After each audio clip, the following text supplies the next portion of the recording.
What?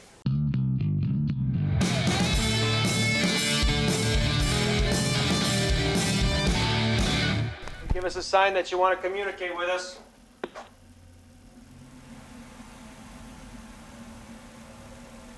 Nothing.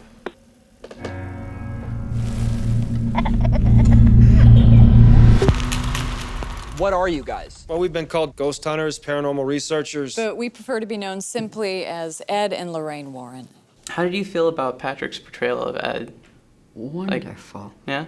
You know, because, he didn't know Ed, because Ed had passed.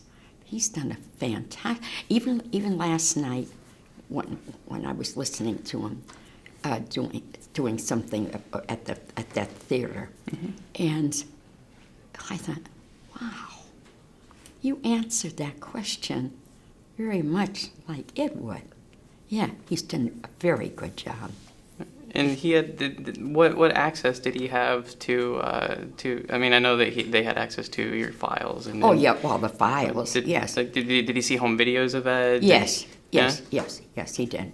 Definitely. And why was it valuable that the story finally be told now? Why not? Why not?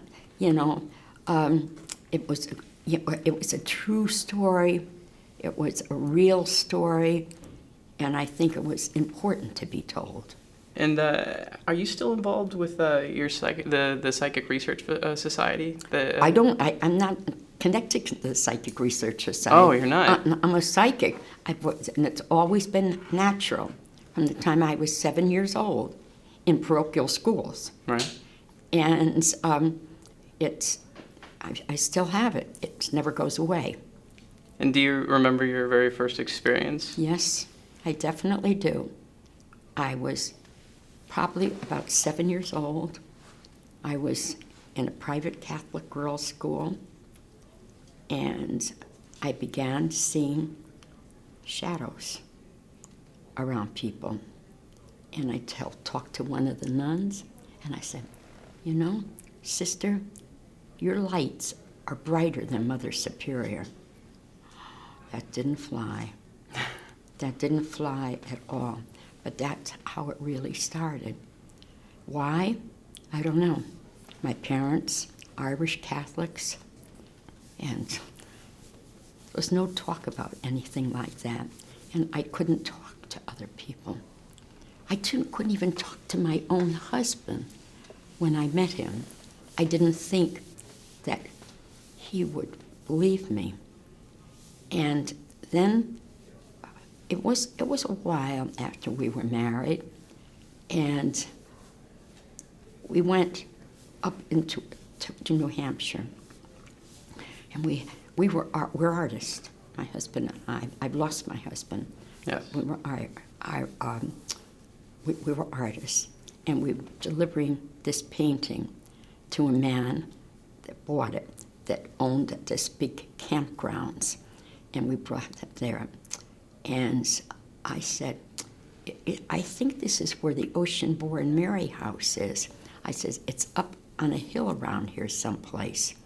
I said, let's ask questions about where it is. Why? Why would you want to go there? Because I said, I think I'd like to see it. And so we found out where it was, and we had a young couple with us, and our daughter stayed with my parents while we went.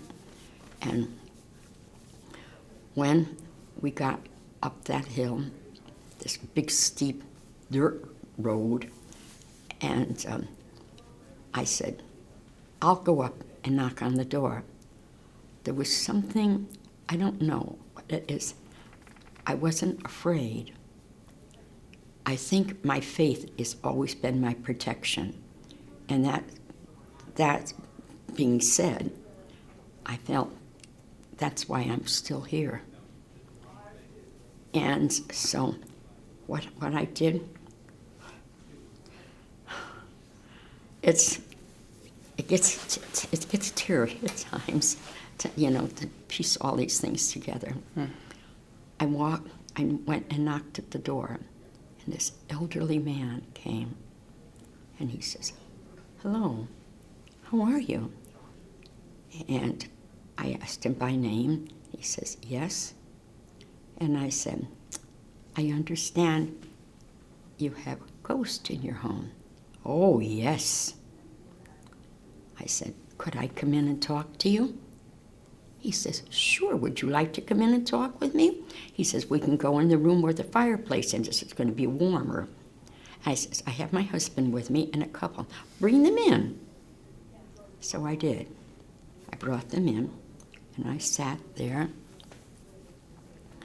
and I had my hands, my arms like this on the back of Ed's chair, and I felt a pull to my body, and I was out of my body, and I went like to the second floor. I have an out-of-the-body experience. That I didn't know anything about. Everything was foreign to me. I could never talk about it. I couldn't talk to my parents about it. I couldn't talk to my husband about it. And that's how it all began to surface.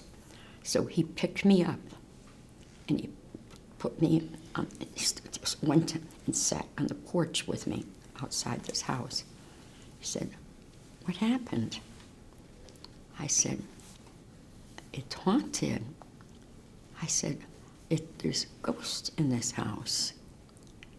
And so Mr. Roy, that was his name, the man who lived there, Mr. Roy.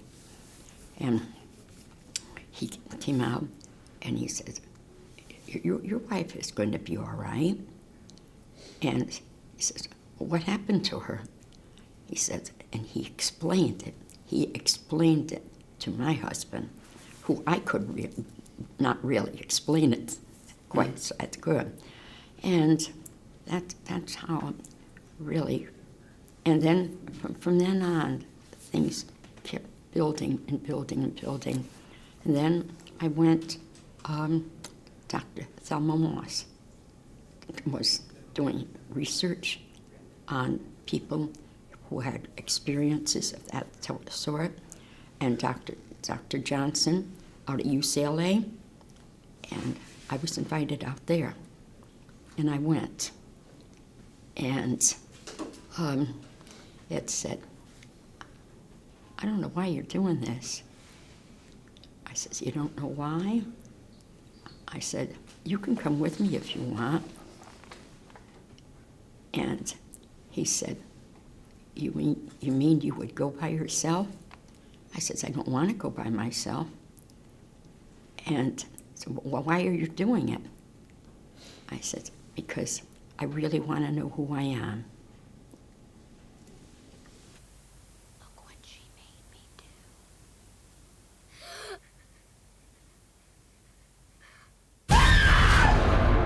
We have to get out of here. That's not gonna help. This thing has latched itself to your family.